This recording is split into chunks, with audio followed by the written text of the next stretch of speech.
Good morning बच्चों। आज हम लोग पढ़ने वाले हैं। टॉपिक का नाम इम्यूनिटी सिस्टम है। इम्यूनिटी सिस्टम को हम लोग हिंदी में रोग प्रतिरोधक क्षमता कहते हैं। क्या कहते हैं? रोग प्रतिरोधक क्षमता। रोग प्रतिरोधक क्षमता या इम्यूनिटी सिस्टम, रोग प्रतिरोधक क्षमता तंत्र भी बोल सकते हैं इसको, इम्यूनिटी है ना, सिस्टम। रोग प्रतिरोधक क्षमता जो होता है, आपसे पूछेगा, इसमें क्वेश्चन पूछता है बोर्ड के एग्जामिनेशन में कि रोग प्रतिरोधक क्षमता तंत्र इम्यूनिटी सिस्टम क्या है तथा यह कितने प्रकार के होते हैं। तो आज हम लोग जानेंगे कि इम्यूनिटी सिस्टम वाकई में होता क्या है। इम्यूनिटी सिस्टम जो होता है प्रकार का क्या है? रोग प्रतिरोधक क्षमता। रोग प्रतिरोधक जो क्षमता होता है बेसिकली ये हमें रोगों से बचाता है। ये प्रकृति द्वारा प्राप्त एक क्षमता होता है जिसके माध्यम से हम क्या करते हैं, हमारे जो सिस्टम रोगों से क्या करता है, लड़ता है। जैसे बैक्टीरिया, वायरस हो गया, या जो बाहरी है ना, जो रोग फैलाने वाले जो सिस्टम है, यानी प्रतिरोध कह सकते हैं हम इसको, रोगवाहक ऑर्गेनिज्म है, वो क्या करता है, हमारे बॉडी पर क्या आता है, हमेशा अटैक करता है। जो जिससे लड़ते कौन है? तो हमारे बॉडी का एक सिस्टम होता है जिसका नाम है इम्यूनिटी सिस्टम। उससे क्या करता है, ये लड़ता है और इसके बाद क्या करता है, उसको हमें रोग होने से क्या करता है, बचाता है। ठीक ना। तो इस तरह से हम देखते हैं कि रोग प्रतिरोधक क्षमता जो होता है बेसिकली हम उसको कह सकते हैं, क्या कह सकते हैं, कह सकते हैं कि रोग प्रतिरोधक क्षमता हमें रोगों से लड़ने की एक क्षमता प्रदान करता है। और यह क्षमता रोग को, इसी को हम क्या कहते हैं, रोग प्रतिरोधक क्षमता कहते हैं। ये प्रकृति द्वारा है ना प्राप्त हमारे सिस्टम, बॉडी के सिस्टम में पाए जाने वाले एक ऐसा क्षमता है जो रोग से लड़ता है, रोग फैलाने वाले जीवों से लड़ता है ना, माइक्रो ऑर्गेनिज्म से लड़ता है, जिससे हमारे बॉडी की क्या होती है, सुरक्षा होती है। ये बेसिकली दो प्रकार के होते हैं। कितने प्रकार के होते हैं? दो प्रकार के होता है। इम्यूनिटी सिस्टम जो होता है, इम्यूनिटी सिस्टम या कह सकते हैं इम्यूनिटी कितने प्रकार के होते हैं? दो प्रकार के होते हैं। एक होता है ऑटो इम्यूनिटी, एक होता है एक्वायर्ड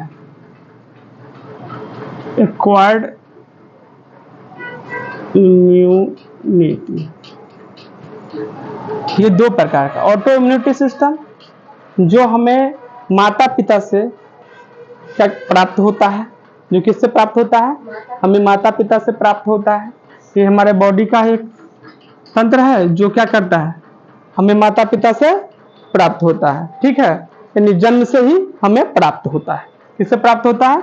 ये जन्म से मिलता है, जन्म से प्राप्त होता है।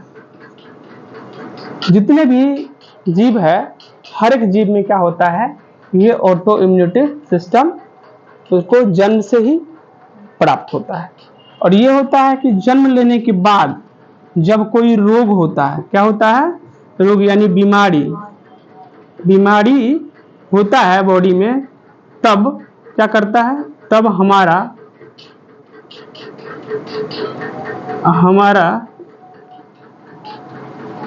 शरीर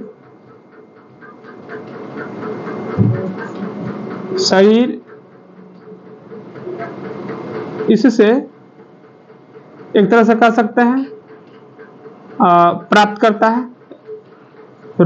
बीमारी जब रोग हो जाता है या बीमार पड़ जाते हैं, तब हमारा जो शरीर है क्या करता है, इससे लड़ने के बाद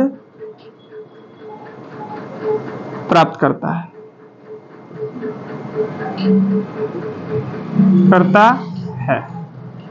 तो इसे हम क्या कहते हैं, एक्वायर्ड इम्यूनिटी कहते हैं। ठीक है, और इसको क्या बोलते हैं, ऑटो इम्यूनिटी। ऑटो इम्यूनिटी हमें जन्म से प्राप्त होगा। एक्वायर्ड इम्यूनिटी जब कभी रोग, जब कभी क्या होता है कि जब कभी रोग जो है किसी को हो जाता है या कोई बीमारी हो जाता है, तब हमारा जो इम्यूनिटी सिस्टम है उससे लड़ने के बाद उसे क्या होता है, एक क्षमता प्राप्त होती है। उस क्षमता को वो क्या कहते हैं, एक्वायर्ड इम्यूनिटी। और वह भविष्य में जब कभी भी वो बैक्टीरिया या वायरस या किसी प्रकार का इन्फेक्शन फैलाने वाले जो ऑर्गेनिज्म है जब अटैक करता है तो हमारा जो इम्यून सिस्टम जो क्या होता है, एक्टिव हो जाता है। इसका नाम है एक्वायर्ड इम्यूनिटी सिस्टम। ये एक्टिव हो जाता है और उस रोगों को क्या करता है, समाप्त कर देता है। इस प्रकार हमारे बॉडी में क्या होता है, किसी प्रकार का कोई बीमारी नहीं होने देता है। तो ये हो गया। एक्वायर्ड इम्यूनिटी सिस्टम भी क्या होते हैं, दो प्रकार के होते हैं। कितने प्रकार के होते हैं, दो प्रकार के होते हैं, है ना। एक होता है कि कृत्रिम, इसको हम क्या करते हैं, कैसे प्राप्त होता है, ये जो होता है कृत्रिम रूप से होता है। ये होता है कृत्रिम रूप से, जैसे कि हम क्या करते हैं, टीका लगाते हैं, टीकाकरण से प्राप्त होता है। ये जो कृत्रिम है इसको बोलते हैं क्या, आर्टिफिशियल, है ना। आर्टिफिशियल रूप से ये क्या होता है, हमें प्राप्त होता है। दूसरा इसमें क्या होता है कि स्वाभाविक अगर कोई रोग हो जाता है, स्वाभाविक रूप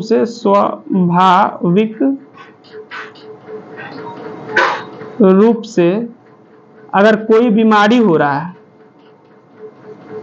बीमारी होता है, तब हमारा बॉडी यह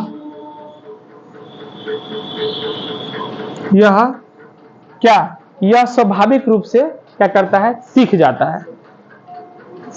है और ये बीमारी होने से बचा लेता है। नेक्स्ट टाइम जब ये जो बैक्टीरिया वायरस है अटैक जब करते हैं तो दोबारा क्या हो जाता है, वो हमारा बॉडी उससे लड़ने का पावर क्या हो जाता है, डेवलप हो जाता है। तो ये हो गया एक्वायर्ड इम्यूनिटी सिस्टम, ये हो गया ऑटो इम्यूनिटी सिस्टम। तो हम एक बार फिर से पुनः एक बार हम लोग बोल सकते हैं कि यह जो इम्यूनिटी सिस्टम होता है हमारे बॉडी को रोग से, है ना, बचाता है, यानी हमें सुरक्षा प्रदान करता है। इस तरह का जो तंत्र होता है उसी को हम लोग क्या कहते हैं, रोग प्रतिरोधक क्षमता, यानी इम्यून सिस्टम कहते हैं, है ना। इम्यून सिस्टम दो प्रकार के होते हैं, एक हो गया ऑटो इम्यूनिटी, एक हो गया, दूसरा हो गया एक्वायर्ड इम्यूनिटी सिस्टम। ये हमें जन्म से ही प्राप्त होता है और ये जब हमें कभी रोग हो जाता है तब हमारा बॉडी उस रोग से लड़ने के बाद जब विजय प्राप्त करते हैं तब वो हमारा बॉडी एक्वायर्ड कर लेता है उस क्षमता को, जिस क्षमता से वो क्या किया है, उस बीमारी को दूर किया है, यानी उस बीमारी से क्या किया, निजात पाया है। तो वो जो क्षमता हमारे बॉडी सीख लेते हैं उसको क्या कहते हैं, acquired immunity system. Acquired immunity system को भी दो भागों में बांटा गया है, कृत्रिम रूप से, एक होता है स्वाभाविक रूप से। कृत्रिम रूप से क्या होगा कि देखिएगा कि जन्म के बाद बच्चों को टीकाकरण किया जाता है, BCG का हो गया, है ना, डिप्थीरिया का हो गया, टिटनेस का हो गया, है ना, खसरा का हो गया, TB का हो गया, ये सब सारे टीकाकरण कराया जाता है। आजकल हेपेटाइटिस B का भी टीकाकरण होता है। तो और ये स्वाभाविक रूप से कैसे, तो स्वाभाविक रूप से जब कभी कोई बीमारी हमारे बॉडी में क्या करता है या कोई बीमारी फैलाने वाला जीव हमारे बॉडी में अटैक करता है तब वो हमारा सिस्टम जो है इम्यूनिटी सिस्टम उससे फाइट करता है और फाइट करने के बाद जब उससे जब विजय पा लेते हैं तो नेक्स्ट टाइम जब वही ऑर्गेनिज्म या वही बीमारी फैलाने वाला जो जीव है हमारे बॉडी पे अटैक करता है तो पहले से क्या करते हैं, हमारे बॉडी के पास क्या होता है, एक सिस्टम एक्वायर्ड ने सीख लिया रहता है और वो तुरंत उस बीमारी से क्या करते हैं, निजात पा लेते हैं, उस बैक्टीरिया वायरस को क्या खत्म कर देते हैं। तो इस तरह से हम आज हम जाने हैं कि इम्यूनिटी सिस्टम क्या है और वो कितने प्रकार के होते हैं। आज के लिए थैंक यू, धन्यवाद।